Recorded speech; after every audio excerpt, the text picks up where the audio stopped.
Watch the bottom line. أعوذ بالله من الشیطان الرجیم پناہ مانگتا ہوں میں اللہ کی شیطان مردود سے۔ بسم اللہ الرحمن الرحیم شروع اللہ کے نام سے جو بڑا مہربان نہایت رحم والا ہے۔ دا باٹم لائن کے ناظرین کرام السلام علیکم۔ ناظرین، ہم اپنی آج کی ویڈیو میں ایک مشہور و معروف صوفی بزرگ حضرت میاں میر قادری رحمۃ اللہ علیہ کے بارے میں آپ کو چند معلومات مہیا کریں گے۔ ناظرین، آپ کا اسم مبارک میر محمد رحمۃ اللہ علیہ اور لقب حضرت میاں میر ہے۔ آپ کو شاہ میر بھی کہتے ہیں اور جیو کلمہ تعظیم ہے۔ حضرت کو چونکہ سب اپنا صاحب سمجھتے تھے اور ان کی تعظیم کو لازم قرار دیتے تھے، اس لیے آپ کو میاں جیو بھی کہتے تھے۔ آپ کے والد کا نام سائیں دتا بن قاضی قلندر فاروقی تھا۔ آپ کا سلسلہ نسب 28 واسطوں سے حضرت عمر فاروق رضی اللہ تعالیٰ عنہ تک پہنچتا ہے۔ آپ کے والد بھی صاحب کرامت بزرگ تھے۔ جب حضرت میاں جیو یا حضرت میاں میر 7 سال کے ہوئے تو ان کے بزرگوار رحلت فرما گئے۔ حضرت کی والدہ ماجدہ کا اسم مبارک بی بی فاطمہ تھا۔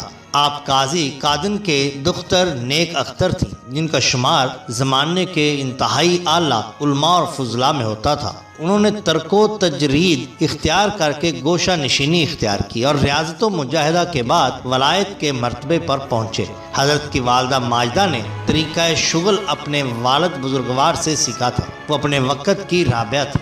حضرت میاں میر کی ولادت باسعادت سندھ کے شہر سیوستان میں سن 957 ہجری بمطابق سن 1550 عیسوی میں ہوئی۔ یہ شہر ٹھٹھا اور پکھر کے مابین واقع ہے، جو آپ کے آباء و اجداد کا وطن ہے۔ حضرت میاں میر کے 4 بھائی اور 2 بہنیں تھیں۔ بھائیوں کے نام قاضی بولن، قاضی عثمان، قاضی طاہر اور قاضی محمد تھے۔ آپ کے سب بھائیوں نے حضرت میاں میر کے ہاتھ پر بیعت، ان میں سے قاضی محمد تصوف اور ولایت میں مرتبہ کمال کو پہنچے، لیکن وہ حضرت میاں میر کی زندگی میں ہی فوت ہو گئے۔ آپ کی ہمشیرہ کا نام بی بی جمال تھا۔ آپ اور آپ کے بھائی لطف اللہ، جو پیدائش کے چند ہی روز بعد فوت ہو گئے تھے، توام پیدا ہوئے تھے۔ آپ کے والد ماجد چونکہ بچپن ہی میں، جبکہ آپ کی عمر صرف 7 سال کی تھی، وصال پا گئے، اس لیے آپ کی تعلیم و تربیت کی تمام تر ذمہ داری آپ کی والدہ ماجدہ پر آ گئی۔ آپ کی والدہ محترمہ نے مختلف اساتذہ کے ذریعے سے آپ کو دینی تعلیم دلوائی۔ پھر آپ کی والدہ نے آپ کو سلسلہ قادریہ میں سلوک کی تعلیم دینا شروع کی اور تھوڑے ہی عرصے میں آپ میں تلاش حق کا جذبہ پیدا ہو گیا۔ آپ پر علم باطن منکشف ہونے لگا۔ ابتدائی علم کے حصول کے بعد آپ والدہ سے رخصت حاصل کر کے سیاحت اور ریاضت و مجاہدہ کی غرض سے نکلے۔ پہلے آپ سیوستان کے پہاڑ میں قطب الاولیاء اور عارف کامل حضرت شیخ خضر قدس اللہ تعالی، جو سلسلہ قادریہ میں یگانہ آفاق اور ترک تجرید میں یکتا تھے، کی خدمت میں حاضر ہوئے۔ حضرت میاں میر، جنہیں میاں جیو بھی کہا جاتا تھا، غوث وقت کہا کرتے تھے کہ حضرت شیخ خضر کا طریقہ تھا کہ مال دنیا کی ہر چیز خاص زکوٰۃ ہو، جس میں علائق کا شائبہ بھی ہو، قبول نہ کرتے۔ موسم سرما لوگوں سے الگ اور پوشیدہ رہ کر کوہستان میں بسر کرتے۔ جنگلی پھل ان کی خوراک تھی۔ لباس ایسا ہوتا کہ جو آپ کے جسم کو زانو سے ناف تک ڈھانپتا تھا۔ سردیوں کے موسم کے لیے انہوں نے تنور بنا رکھا تھا۔ جنگل سے لکڑیاں کاٹ کر لاتے، انہیں جلا کر تنور گرم کر لیتے۔ راتیں تنور میں ہی بسر کر شہر کا رخ نہیں کرتے تھے۔ ہاں، مگر سال میں 1-2 بار گھومنے پھرنے کے لیے شہر میں آتے، مگر اللہ کے سوائے کسی سے آشنائی نہ رکھتے تھے۔ کچھ عرصہ پیر و مرشد کی خدمت میں گزارنے کے بعد آپ کے پیر نے آپ کو خرقہ خلافت عطا فرمایا اور رخصت فرمایا۔ ہدایت فرمائی کہ اب انہیں اجازت ہے کہ جہاں جی چاہے رہیں، جہاں دل چاہے جائیں۔ تب آپ نے وہاں سے لاہور کا رخ کیا۔ لاہور تشریف لاتے وقت آپ کی عمر 25 برس کے لگ بھگ تھی۔ دوران سفر جس منزل پر پہنچنے اور جس گھر میں آتے، پھر آپ وہاں سے چل پڑتے۔ لاہور پہنچ کر مساجد میں وقت گزارنے لگے۔ کچھ عرصہ مولانا سعد اللہ کے حلقہ درس میں شامل ہوئے، جو اکبر اعظم کے زمانہ کے مشہور علماء اور فضلاء میں سے تھے اور ظاہری اور باطنی علم سے آراستہ تھے۔ تھوڑے ہی عرصے میں حضرت میاں میر رحمۃ اللہ علیہ علوم معقول و منقول میں درجہ کمال کو پہنچے اور آپ کو دوسرے ہم مدرسوں میں سے امتیاز حاصل ہوا۔ حضرت میاں میر نے اخوند مولانا سعد اللہ کے شاگرد مولانا نعمت اللہ سے تحصیل علم کی جو ظاہری اور باطنی فضائل سے آراستہ تھے۔ نعمت اللہ کہا کرتے تھے کہ حضرت میاں میر میرے درس میں رہے، کئی سال میں نے انہیں پڑھایا اور ان کی رہنمائی کی، انہوں نے میرے تمام علوم حاصل کیے۔ لاہور میں قیام کے دوران آپ نے بے حد ریاضت اور عبادت کے دن گزارے۔ دن کے وقت آپ کا معمول تھا کہ ہمیشہ صبح کسی باغ یا جنگل میں تشریف لے جاتے اور سارا دن وہاں مشغول عبادت رہتے۔ بعض اوقات مریدین اور موتقد بھی آپ کے ساتھ ہوتے تو وہ بھی الگ الگ مقامات پر بیٹھ کر یاد الہی میں محو ہو جاتے، اور جب نماز کا وقت آتا تو سب اکٹھے ہو کر نماز باجماعت ادا کرتے۔ عام لوگوں سے تعلقات اور ان کی صحبت سے ہمیشہ متنفر رہتے، رات کو حجرے کا دروازہ بند کر کے بیدار رہتے اور تنہا قبلے کی طرف منہ کیے بیٹھے رہتے اور ساری رات عبادت میں مشغول رہتے۔ آپ نے حبس و نفس یہاں تک حاصل کیا کہ 2-4 دم میں رات گزار رہتے۔ آپ نے سرہند میں 1 سال گزارا اور اس کے بعد آپ دوبارہ لاہور تشریف لائے اور یہاں مستقل قیام کر لیا، آخری دم تک یہیں رہے۔ آپ باغبانوں کے محلہ میں رہتے تھے۔ آپ نے لاہور میں رشد و ہدایت کا سلسلہ جاری کیا، ساری عمر مخلوق خدا کی خدمت اور ہدایت میں گزاری۔ بے شمار لوگ آپ سے فیض یاب ہوئے اور آپ کی خدمت اقدس جو بھی آتا روحانی نعمتوں سے مالا مال ہو جاتا۔ حضرت میاں میر رحمۃ اللہ علیہ بے حد اتباع سنت کرنے والے تھے۔ عبادت میں آپ فرائض، سنت موقدہ، تہجد اور ان نمازوں کی پابندی سے خیال رکھتے جو سرور کائنات محمد الرسول اللہ صلی اللہ علیہ وآلہ وسلم نے ادا فرمائیں۔ اس طرح روزوں میں بھی پابندی فرمایا کرتے تھے۔ زمانے بھر کے سلاطین، عمراء، خواص اور عوام آپ سے عقیدت رکھتے۔ لوگ ہمیشہ نظر و نیاز لے کر حضرت کی بابرکت خدمت میں چلے آتے۔ سلاطین اور عمراء کی کوئی نظر قبول نہ فرماتے، ان میں سے کوئی نقدی لاتا تو فرماتے مجھے فقیر سمجھا ہے کہ یہ نقدی لائے ہو، میں فقیر اور مستحق نہیں، غنی ہوں، جس کا خدا ہو وہ فقیر نہیں، یہ لے جاؤ اور کسی مستحق کو دے دو۔ دنیا کو جس قدر حضرت میاں میر رحمۃ اللہ علیہ حقیر سمجھتے تھے، اتنا حقیر اور کوئی نہیں سمجھتا۔ آپ کا طریقہ یہ تھا کہ عام لوگوں کے لیے ان کا دروازہ بند تھا اور دنیا داروں سے پرہیز کرتے۔ جوانی کے ایام میں تمام دن باغوں اور جنگلوں میں گزارتے۔ نماز مغرب کے بعد جب حجرہ میں تشریف لاتے تو آپ کا لباس فقراء اور درویشوں کا سا تھا۔ خرقہ مرقع نہیں پہنتے تھے، کم قیمت کے سفید دستار سر پر اور خرقہ کی بجائے کھدر کا کرتا زیب تن ہوتا۔ جب یہ قدرے میلا ہو جاتا تو دریا کے کنارے جا کر دست مبارک سے ہی دھو لیتے۔ آپ اپنے صحاب کو کپڑوں کو پاک صاف رکھنے کی بہت تاکید فرماتے۔ خادموں اور طالبوں کا لباس بھی آپ کی طرح کا ہوتا۔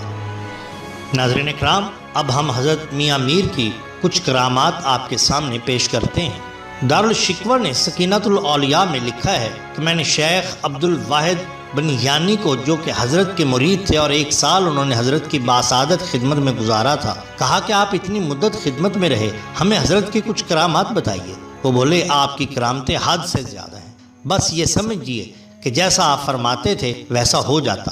بہرحال ان میں سے ایک یہ ہے کہ ایک دن حضرت میاں میر، جن کو حضرت میاں جیو رحمۃ اللہ علیہ بھی کہا جاتا تھا، مزار کامران کے باغ کے سامنے دریا کے کنارے لیٹے ہوئے تھے۔ ان کے پاؤں میں تکلیف تھی، میں پاؤں دبا رہا تھا، اچانک کیا دیکھتا ہوں کہ ایک بہت بڑا سانپ چلا آ رہا ہے۔ آپ نے فرمایا اسے آنے دو۔ جو ہی وہ قریب آیا حضرت اتر بیٹھ گئے۔ سانپ آپ کے حضور میں بلند ہو کر بیٹھ گیا اور کچھ کہا جسے میں نہ سمجھ سکا۔ حضرت میاں میر نے جواب میں فرمایا خوب ایسا ہی صحیح۔ سانپ اٹھا، 3 مرتبہ حضرت کے گرد پھرا اور چلا گیا۔ میں نے حضرت سے دریافت کیا کہ سانپ نے کیا کہا؟ آپ نے فرمایا سانپ نے یہ کہا تھا کہ میں نے تہیہ کیا تھا کہ جب آپ کو دیکھوں گا تو آپ کے گرد طواف کروں گا، جو اب میں نے کیا۔ جواب میں نے کہا بہتر ایسا ہی صحیح۔ ناظرین کرام، آپ کے مرید میاں حاجی محمد بنیانی نے یہ کرامت بیان کی کہ میں نے حضرت میاں میر رحمۃ اللہ علیہ کی زبان مبارک سے سنا کہ 4 فقیر مل کر سیستان کے پہاڑوں میں سفر کر رہے تھے۔ کچھ ایسا اتفاق پیش آیا کہ 3 دن انہیں کھانے پینے کو کچھ میسر نہ آ سکا۔ اس سوچ میں تھے کہ کوشش کریں کہ کھانے کو کچھ مل سکے۔ ان میں سے ایک نے کہا میں آگے چل کر کچھ چیز مہیا کرتا ہوں، تم آہستہ آہستہ چلے آؤ۔ وہ فقیر تھوڑی دور گیا تھا کہ اس کے ساتھیوں نے راستے میں پھلوں سے لدا ہوا ایک درخت دیکھا۔ اس کی شاخیں پھل کے بوجھ سے جھک کر زمین تک آ رہی تھی۔ درخت کے نیچے ٹھنڈے پانی کا چشمہ بہ رہا تھا۔ فقیر درخت کے نیچے آیا، حسب خواہش پھل کھایا، پانی پیا اور کہنے لگا کہ اس جیسا پھل دنیا میں کوئی اور نہیں، شاید یہ بہشت کا میوہ ہے۔ انہوں نے ساتھی کا حصہ لے لیا اور چل پڑے۔ تھوڑی دور گئے تھے کہ وہ ساتھی ان سے آ ملا جو خوراک کا بندوبست کرنے کے لیے گیا تھا۔ وہ بولے، افسوس تم موجود نہ تھے، ہمیں میوے سے بھرا ہوا درخت اور بہتا پانی میسر آیا، تمہارا حصہ ہم ساتھ لے آئے ہیں، لو اور کھا لو۔ اس نے جواب دیا، مجھے اس کی ضرورت نہیں۔ یہ سن کر حضرت میاں میر رحمۃ اللہ علیہ نے فرمایا، بابا وہ درخت، وہ میوہ، وہ چشمہ، وہی فقیر تو تھا جو خوراک کی تلاش میں نکلا تھا۔ حاجی محمد کہتے ہیں کہ وہ فقیر دراصل حضرت میاں میر رحمۃ اللہ علیہ تھے۔ ایک مرتبہ بادشاہ جہانگیر نے آپ کو بلایا، آپ چلے گئے۔ بادشاہ جہانگیر نے تذکرہ جہانگیری میں اپنی ملاقات کو کچھ اس طرح بیان کیا ہے، جب مجھے علم ہوا کہ لاہور میں ایک درویش میاں میر نامی سندھ کے رہنے والے نہایت فاضل، بابرکت اور صاحب حال بزرگ ہیں اور توکل اور گوشہ عزلت کو اپنا شعار بنائے ہوئے ہیں، فکر کی دولت کی بدولت دنیا سے دور ہیں، ان اوصاف کی بنا پر میرا دل ان کی ملاقات کے لیے بے چین ہوا اور ان کی زیارت کے لیے میں نے اپنے دل میں غیر معمولی رغبت پائی، لیکن میرے لیے لاہور جانا مشکل تھا۔ میں نے خط کے ذریعے ان کی خدمت میں اشتیاق ملاقات ظاہر کیا۔ حضرت باوجود بڑھاپے کے زحمت فرما کر تشریف لائے اور ایک طویل عرصہ تک خلوت میں آپ کے ساتھ بیٹھے۔ آپ کی صحبت سے میں مستفید ہوا۔ بلا شبہ آپ کی ذات غیر معمولی شرف کی حامل ہے اور اس زمانے میں آپ کا وجود سب سے اعلیٰ تھا۔ ان ملاقاتوں میں مجھے آپ سے بہت سے معارف اور حقائق سننے کا اتفاق ہوا۔ میں نے ہر چند چاہا کہ آپ کی خدمت میں نظر پیش کروں، لیکن آپ کے پایہ عالی کو دیکھتے ہوئے مجھے اپنی اس تمنا کی اظہار کی جرأت نہ ہوئی۔ آخر میں نے ایک سفید ہرن کی کھال جائے نماز کے طور پہ آپ کی خدمت میں پیش کر دی۔ شہنشاہ شاہ جہاں بھی آپ سے بے حد عقیدت رکھتا تھا۔ وہ بحیثیت ایک مخلص اور معتقد کے 2 مرتبہ آپ کی خدمت میں حاضر ہوا۔ ایک دفعہ جب شاہ جہاں میاں میر کے حجرے میں داخل ہوئے تو ان کے ہمراہ 4 آدمی تھے۔ پہلی بات جو آپ نے شاہ جہاں سے فرمائی وہ یہ تھی کہ عادل بادشاہ کو اپنی رعیت اور سلطنت کی خبرگیری کرنی چاہیے اور اپنی تمام قوتیں اپنی مملکت کے آباد کرنے میں صرف کرنی چاہیے، کیونکہ اگر رعیت آسودہ حال اور ملک آباد ہے تو فوج مطمئن اور خزانہ معمور ہوگا۔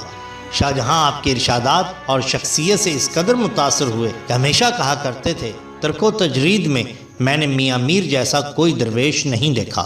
ناظرین، یہاں آپ کی ایک اور کرامت کا ذکر کرنا مناسب سمجھتا ہوں۔ ایک مرتبہ کا ذکر ہے کہ حضرت میاں میر رحمۃ اللہ علیہ صاحب کے پاس ایک شخص بڑی پریشانی کے عالم میں آیا اور وہ بڑا بے چین تھا۔ اس نے آپ کی خدمت میں حاضر ہو کر آپ سے دعا کے لیے التجا کی۔ آپ نے اس کے حق میں دعا فرمائی اور ارشاد فرمایا کہ ننگے کو کپڑے پہناؤ اور بھوکے کو کھانا کھلاؤ اور تمام مشکلات کا ضامن میں ہوں۔